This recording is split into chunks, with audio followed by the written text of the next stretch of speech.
तो भाइयों, मेरे हाथ में अभी अकाउंट का 2026 का पेपर जो इसको हम लोग सॉल्व करने वाले हैं अभी। सबसे पहले इसमें सेक्शन है 20 मार्क की एमसीक्यू, टोटल 20 सवाल और हर एक का 1 मार्क्स। जिसमें सबसे पहले पहला सवाल, ભાગીદારોની મૂડી પરનું વ્યાજ ભાગીદાર માટે શું છે? તો सी आवक, मूડી पे व्याज तो आवक। फिर यहाँ पे दूसरा सवाल, ए बी सी ની મૂડીનું પ્રમાણ क्या बोला है? મૂડીનું પ્રમાણ 1/2/3 હોય અને વર્ષનો વહેંચણીપાત્ર નફો 1,20,000 હોય तो सी ने કેટલો નફો મળે? तो आंसर आएगा सी 40,000। अब एक बार याद रखना है कि मूडी का प्रमाण है तो हम लोगों को ये दोनों चीज़ों को इग्नोर करना है। नफ़ा नुकसान का प्रमाण होता उससे वेचनी करता है तो हम लोगों को इसको इग्नोर करना है और 1/1/1 के प्रमाण में बांट देना है। 12/3 यानी 40,000। उसके बाद नंबर 3, પાઘડી એ કયા પ્રકારની મિલકત છે? તો અદૃશ્ય મિલકત।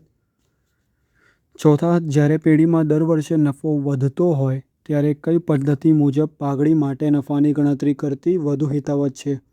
दर वर्षे नफ़ो વધતો હોય तो फिर भारित सरेराश। उसके बाद हम लोग करेंगे पाँचवा एमसीक्यू, भागीदारी पेढ़ीનું પુનર્ગઠન વખતે પાકા સરવૈયામાં દર્શાવેલ એકત્રિત નફો ક્યાં દર્શાવવામાં આવે છે? તો સી ભાગીદારોના મૂડી ખાતામાં જમા બાજુ। છઠ્ઠા, ભાગીદારી પેઢીનું પુનર્ગઠન થાય ત્યારે ખાલી જગ્યા ખાતું બનાવવામાં છે તો પુનઃમૂલ્યાંકન ખાતું। छठे में भी पुनઃमूल्यांकन खातुं। सातवा, पुनःमूल्यांकन खाताનો नफो के खोट खाली जगह અને खाली जगह प्रमाण में लई जवामां आवे छे।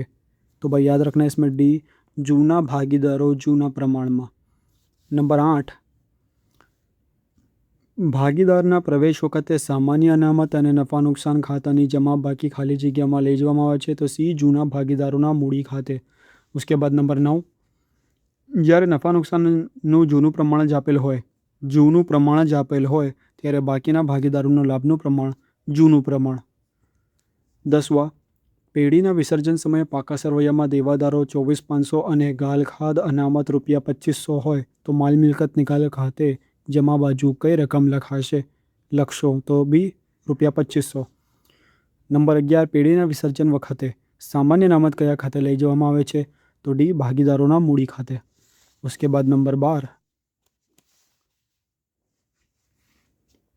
શેર જપ્ત થાય। નંબર 12, શેર જપ્ત થાય ત્યારે જપ્ત થયેલા શેર પર મંગાવેલી કુલ રકમ ખાલી જગ્યા કરવામાં આવે છે તો इसमें आएगा डी, શેર મૂડી ખાતે ઉધાર। 13વા, કંપનીના શેરના જાહેર ભરણા માટે કોની સંમતિ લેવી પડે છે? તો સેબીની સંમતિ લેવી પડે છે। નંબર 14, ડિબેન્ચર કેટલા ટકા વટાવથી બહાર પાડી શકાય છે? તો ડી, બોર્ડ ઓફ ડિરેક્ટર્સ દ્વારા નક્કી કરેલ દરે। 15વા, નીચેનામાંથી કયું વિશ્લેષણ સમય આધારિત વર્ગીકરણ દર્શાવે છે? તો इसमें आएगा सी, ટૂંકા ગાળાનું વિશ્લેષણ। નંબર 16, એક કંપનીમાં ચાલુ વર્ષના ખર્ચાઓ 6 લાખ રૂપિયા અને તેમાં પાછલા વર્ષની સરખામણીમાં 20% વધારો થયો હોય તો તે પાછલા વર્ષના ખર્ચા કેટલા હશે? તો इसमें आंसर आएगा बी, 5 लाख રૂપિયા। 5 लाख। 17वा, નીચેનામાંથી કઈ બાબત અંગે ગુણોત્તર દિવસોમાં શોધાય છે? તો ડી, બંને બી અને सी, मतलब आंसर डी इसमें। 18वा, નીચેનામાંથી કયું હિસાબી ગુણોત્તર માટે સાચું છે? तो आंसर आएगा डी, ऊपरना બધા। ये जो तीनों लक्षण है ये तीनों साचું। 19, રોકડ સમકક્ષની ઉચ્ચ પ્રવાહિતતા હોય છે। રોકડ સમકક્ષની એ ઉચ્ચ પ્રવાહિતતા હોય છે। 20वा, ગયા વર્ષની સરખામણીએ ચાલુ વર્ષે પાઘડીની રકમ ઘટે તો ખાલી જગ્યા તો सी, પાઘડીની માંડીવાળી કહેવાય। तो ये थे हमारे 20 MCQ।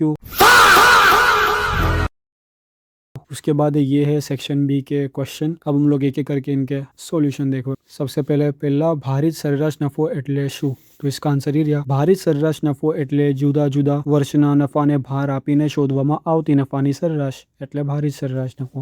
उसके बाद લાભનું પ્રમાણ એટલે શું?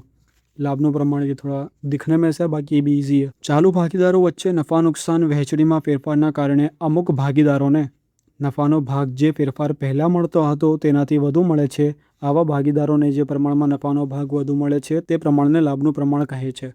इसको 2 से 3 बार सुन के पढ़ोगे तो भी याद हो जाएगा। 23वा, નફા નુકસાન હવાલા ખાતું ક્યારે અને શા માટે ખોલવામાં આવે છે? તો 23વા આન્સર, ભાગીદારની નિવૃત્તિ કે મૃત્યુ વખતે મિલકતો અને દેવાના પુનઃમૂલ્યાંકન ખાતાના હેતુથી નફા નુકસાન હવાલા ખાતા ખોલવામાં આવે છે।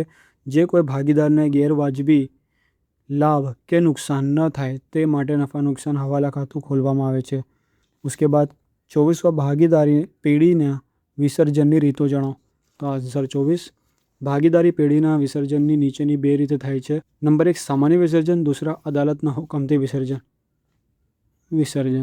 25વાं પેઢીના વિસર્જન સમયે પાકા સરવૈયામાં દર્શાવેલ પ્રોવિડન્ટ ફંડની બાકીનો નિકાલ કેવી રીતે કરશો? તો 25 આન્સર પ્રોવિડન્ટ ફંડની બાકી એ પેઢી માટે દેવું છે જે ખાતું બંધ કરી માલ મિલકત નિકાલ ખાતે લઈ જવાશે. अब इसकी आम नोंद कीजिए तो प्रोविडेंट फंड खाते उधार તે માલ મિલકત નિકાલ ખાતે જમા. 26વાं ડિબેન્ચર હોલ્ડર કોને કહેવાય? જે લોકો કંપનીના નાણાં આપી ડિબેન્ચર મેળવે છે અથવા બજારમાંથી ડિબેન્ચર ખરીદે છે તેઓ ડિબેન્ચર હોલ્ડર કહેવાય છે. ઇनको ડિબેન્ચર હોલ્ડર બોલેंगे. 27માં ચાલુ મિલકતો વધે અને ચાલુ દેવામાં ફેરફાર ન થાય તો ચાલુ गुणोत्तर વધે કે घटे? भाई इधर देखो, अगर मिलकत बढ़ रही है और देवे में फेरफार नहीं हो रहा है, यानी देवा बढ़ भी नहीं रहा कम भी नहीं हो रहा है, तो चालू गुणोत्तर વધેगा कि घटेगा? वो વધेगा. फिर भी आंसर देख लो इसमें. ચાલુ મિલકતો વધે અને ચાલુ દેવામાં ફેરફાર ન થાય તો ચાલુ ગુણોત્તર વધે. इतना सिंपल आंसर है. 28માં તરલતાના ગુણોત્તરો શું દર્શાવે છે? તરલતાના ગુણોત્તરો એ ટૂંકા ગાળાની સદ્ધરતા એટલે કે ટૂંકા ગાળાની જવાબદારીઓ ચૂકવવાની ધંધાકીય એકમની ક્ષમતા દર્શાવે છે. કેપેસિટી, ક્ષમતા यानी કેપેસિટી. उसके बाद 29 મળેલ ડિવિડન્ડ અને વ્યાજ કઈ પ્રવૃત્તિમાં નોંધાય છે? તો મળેલ ડિવિડન્ડ અને વ્યાજ રોકાણ પ્રવૃત્તિમાં નોંધાય છે. 30વાं રોકડ પ્રવાહ એટલે શું? 30वां रोकड़ प्रवाह એટલે रोकड़ અને रोकड़ समकक्षની आवक અને जावक. तो भाइयों ये था हमारा सेक्शन बी. उसके बाद ये है सेक्शन सी के क्वेश्चन.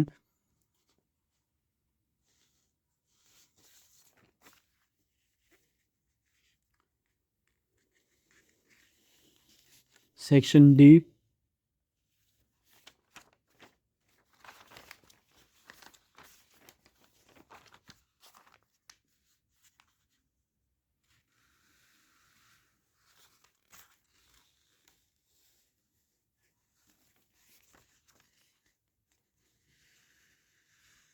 और ये सेक्शन ई.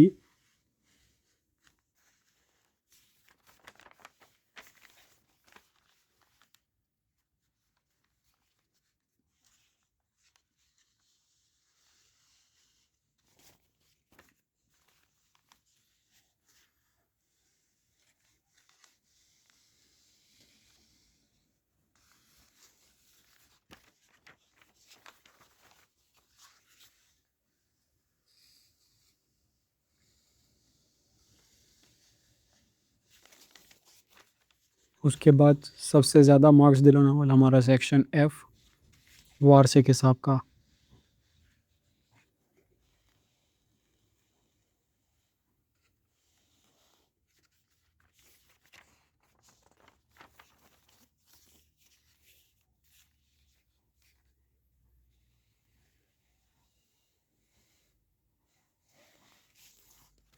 तो भाइयों ये था हमारा अकाउंट का 2026 का पेपर सॉल्यूशन जिसका हम लोगों ने ए और बी स्पेशली देखा. आई होप कि आप लोगों को वीडियो पसंद आया हो, तो इस वीडियो को शेयर ज़रूर करना, लाइक भी करना एंड चैनल को सब्सक्राइब भी करना. जो लोग आगे इस वीडियो को देख रहे हैं, पेपर 2026 का है, लेकिन आगे जो लोग तैयारी कर रहे हैं 27 में 28 में, तो आप कौन से साल में ये वीडियो देख रहे हो कमेंट ज़रूर करना. And best of luck for your exams.